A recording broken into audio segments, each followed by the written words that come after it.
स्वीकार कर लिया गया है। ये गुरु से जानने की जरूरत नहीं, अपने को जानने की जरूरत है कि मैं कितना समर्पित हुआ हूं इनको। गुरु माने कि आप शिष्य नहीं, शिष्य माने गुरु।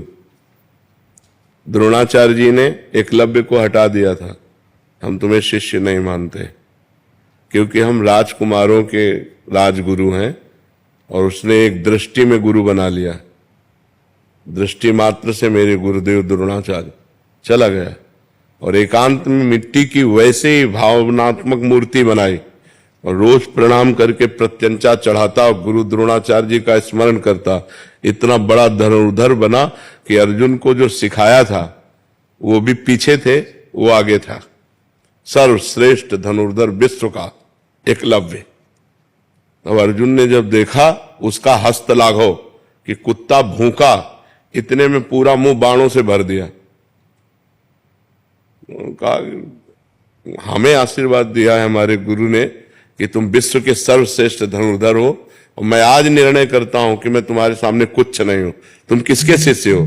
तो उनका गुरु द्रोणाचार्य जी के। तो बात समझ में आई?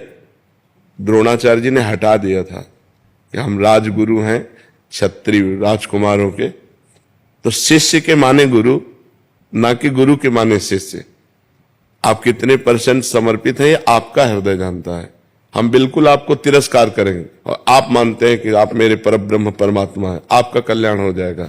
और हम कहते तुम हमारे शिष्य हो और तुम हमारी अवहेलना करो अंदर से, तो आप नरक जाओगे, कोई उससे लाभ नहीं। कंठी बंधवा लो, तिलक लगवा लो और मनमानी आचरण करो तो आपकी दुर्गति हो जाएगी, आपका कल्याण नहीं होगा। हम बिल्कुल तिरस्कार, हम मानते ही नहीं आपको, और आप हमारे परब्रह्म परमात्मा हो, आप परम भगवान को प्राप्त हो जाओगे। समझ पा रहे आप?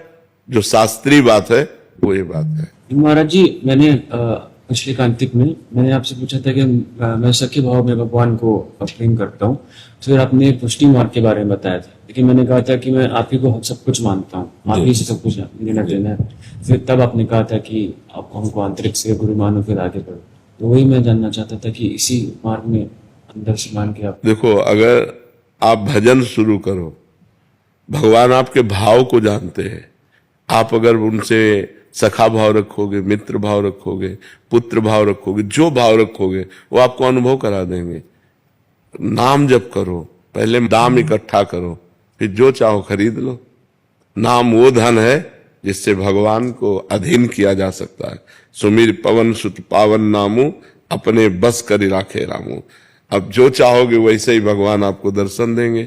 जाकी रही भावना जैसी, प्रभु मूर्ति देखी तिन तैसी।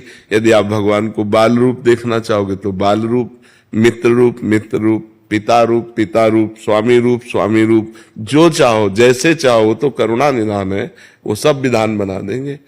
जो भाव देना, जो मंत्र देना, वो सब विधान। बस आप नाम जप करना शुरू करो, नाम जप अधिक से अधिक बढ़ाओ, वो सब आगे से कर देंगे। हाँ जप, बिल्कुल।